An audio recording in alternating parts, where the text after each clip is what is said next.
c'est Zoé, donc je te retrouve pour une nouvelle vidéo. Et donc aujourd'hui c'est la petite mise à jour, on va dire. Ce sont les deux petites histoires de Madame Holdsworth dans la bibliothèque du Fort Maria que j'ai pas encore faites avec les mises à jour.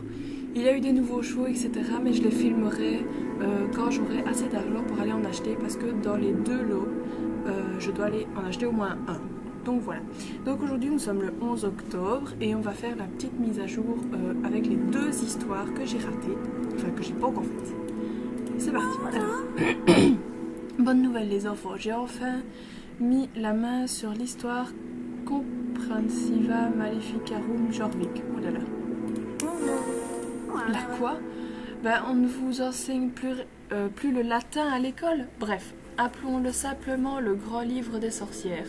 C'est une anthologie complète de toutes les histoires, monographies et recherches connues sur les sorcières de Jorvik. J'ai trouvé un récit très intéressant sur les Valas. Il suggère qu'elles ont migré à Jorvik il y a longtemps, et même John Jarl peut-être à la même époque que les Calters. Selon l'auteur, quelques sorcières isolées ont un petit clan ont voyagé ici depuis les côtes de la Finlande ou les forêts du nord de l'Allemagne. Incroyable. Ouais, c'était il y a plus de 800 ans. Mais pourquoi est-ce qu'on ne les voit pas en public comme vous ou même Pi? Très bonne question. La réponse se trouve également dans notre Comprensiva, dans notre grand livre. Je ne sais pas qui l'a écrit, mais il est très ancien.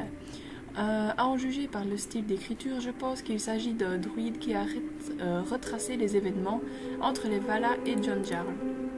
Écoutez bien ce qui suit.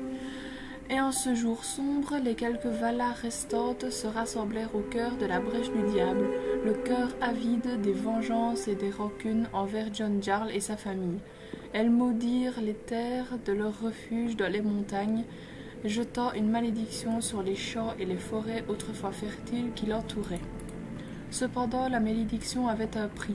Elle affectait la santé de la forêt du Wild tressé et empêchait la restauration des piliers de la vie.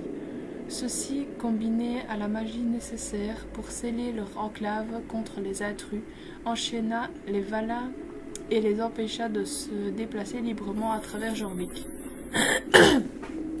Cela confirme ce que l'on soupçonnait depuis longtemps dans les cercles de passionnés des sorcières.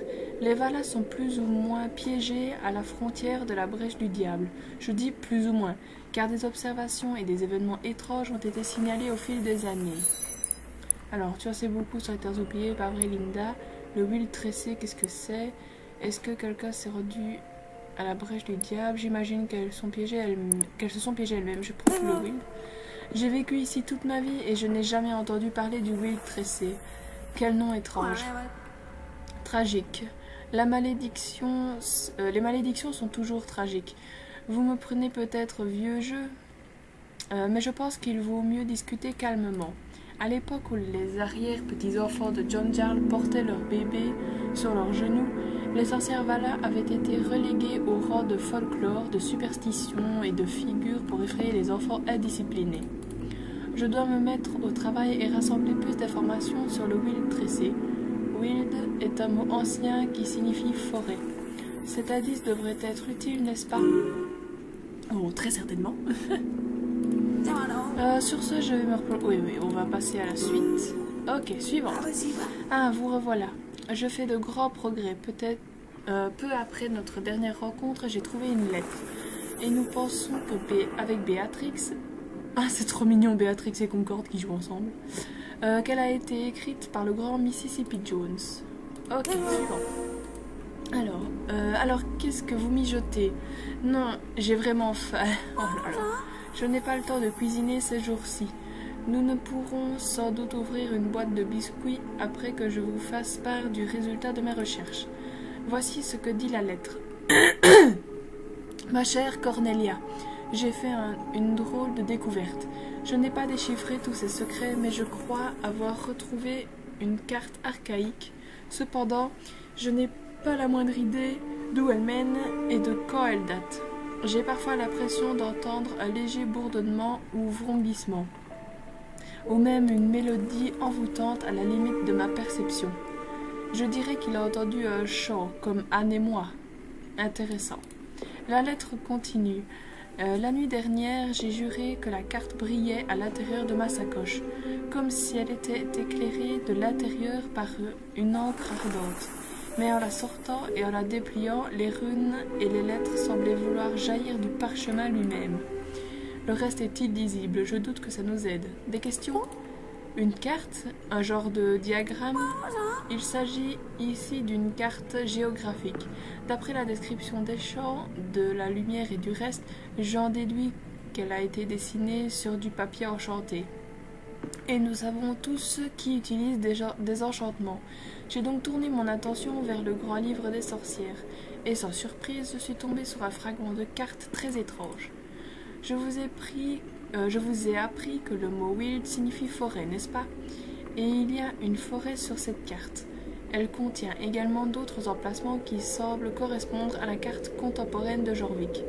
Mais elle ne s'aligne pas tout à fait, c'est vraiment curieux.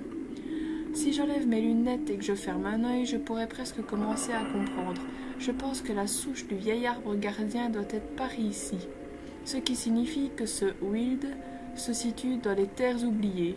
Il y avait une forêt dans les terres oubliées. Ce qui nous ramène au Vala. Pourquoi est-ce qu'elle ne brille pas maintenant? Y a-t-il d'autres points de repère identifiables? Non, merci. Je ne sais pas exactement à quoi on a affaire, mais on tient à quelque chose, les enfants. Nous devons trouver la carte complète. Ok, donc on parle de sorcière, de Vala, de carte et tout. Très bien, laissez-moi voir si je peux... Ouais, bah c'est fini, quoi. Voilà. Du coup... N'empêche, et du coup on va dans les terres oubliées. Moi j'ai trop hâte qu'on rentre dans la brèche du diable, genre. Par contre, Béatrix et Concorde, ils sont trop mignons. Du coup la vidéo était courte, mais c'est juste pour les histoires de Madame Holsworth. Du coup voilà, cette vidéo est terminée. Gros bisous à tous et à une prochaine vidéo. Bisous.